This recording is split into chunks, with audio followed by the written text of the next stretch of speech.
Hello, I hope you're having a great day.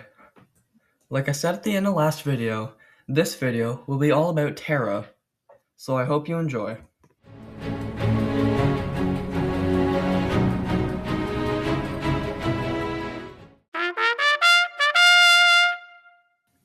The terrain is quite interesting.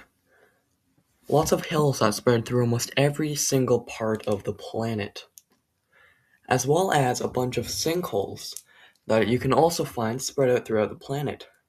Don't really know why they're here though. A thin layer of grass and moss covers most of the planet's surface. On top of this moss and grass, you can also find some trees growing on top of some of the local rocks.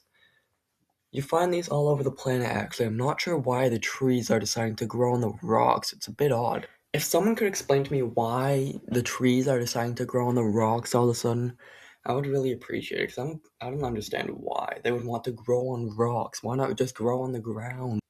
But anyways, this brings us to our next section of the video.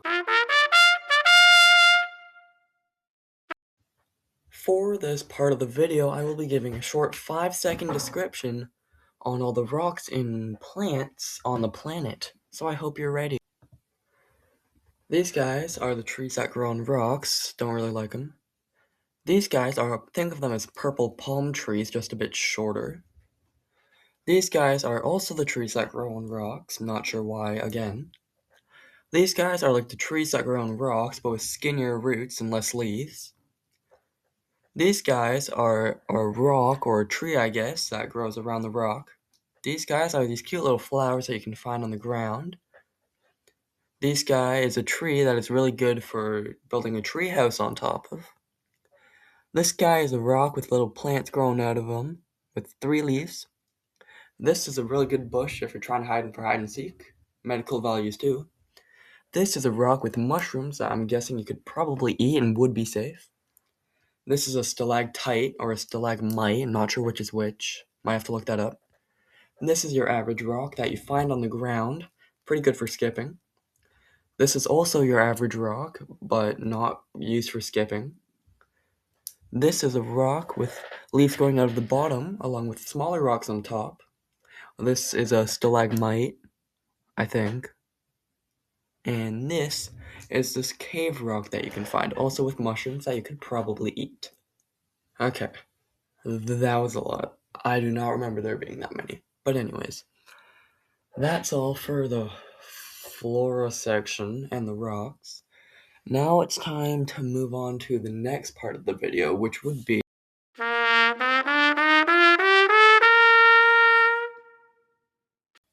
Alright, so this is going to be the same kind of thing as the rocks and the plants, except it's going to be a bit longer, and as you guessed, it's going to be with all the animals. So let's go.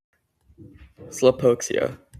Weight, 109 kilograms. Height, 1.7 meters. Found wandering the temperate grasslands of planet Terra, these creatures are always on the move, always looking for their next meal. Though they have mouths, it seems their primary nutrient intake is via their skin, in a form of atmospheric mineral absorption. Additional observations is that it always seems to be looking for red flowers. That will remain a mystery for eternity. Tachyhesitis. Weight, 54.5 kg.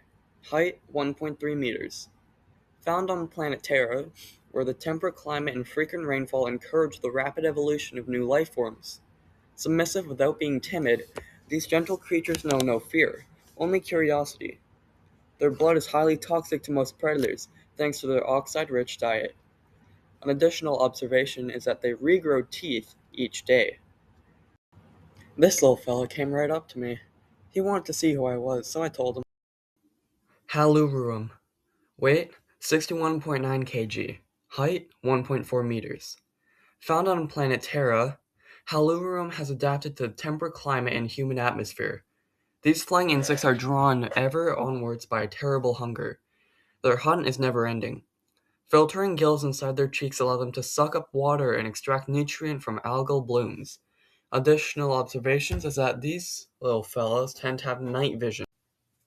This name was too hard to pronounce, so for now we're just going to call them vortexes. Vortexes. Weight 93.3 kilograms. Height 1.5 meters. A grasslands creature at home in its lush plains of planet Terra. Carried by the wind as much as their wings, these small insects live a scattered and chaotic existence. Their diet is rich in star bramble found in abundance on this planet. Additional observations is that these guys have tiny organs. Anathema. Weight 125.2 kg. Height 2.2 meters. Found primarily on the grassy plains of planet Terra, drawn by magnetic forces on long journeys across the planet, their lives are spent in constant motion. Primarily a grazing animal, the poor nutrient levels of their grass-based diet leads to them to seek out and lick mineral-rich rocks. Additional observations is that they cannot see color. Kite birds. Weight 82.6 kg. Height 2.1 meters. Found soaring over the temperate grasslands of planet Terra. Powerful lateral muscles allow them to take off with remarkable speed, taking to the air faster than any ground predator could possibly lunge. Voracious feeders, they consume several times their own body weight in vegetable matter every day. Additional observations is that these guys have gelatinous bones. Bat birds. Weight 62.6 kg. Height 1 meter. Bat birds make their home above the fields and trees of planet Terra. Steadfast with a strong sense of place, they pick a roost and will not abandon their home unless facing certain death. A highly specialized digestive system allows them to eat the star bramble that grows on their home planet. Additional observations is that these guys have lovely eyes. So that pretty much covers all of the fauna on planet Terra, and now I'm just going to talk about a little bit more about the planet itself. Some other facts about Terra. Terra is approximately 0.67 billion years old. Yes, I get it, 67, hee hee, funny number. The atmosphere is 65% dihydrogen and 21% nitrogen. Its primary core element is deuterium. The weather there is beautiful. Sentinels are remote. Flora is ample. Fauna is abundant. It is located in a Gex system. Its primary resources is copper and silver. And one other thing, which is no mentioning, is that there is a bit of a shortage in water. There is no water on the planet, so we will have to do some trading with the planet Obostas Omega, which has a lot of water. We can go over there and collect it, because no water on the planet. Not good. So I guess that pretty much covers it.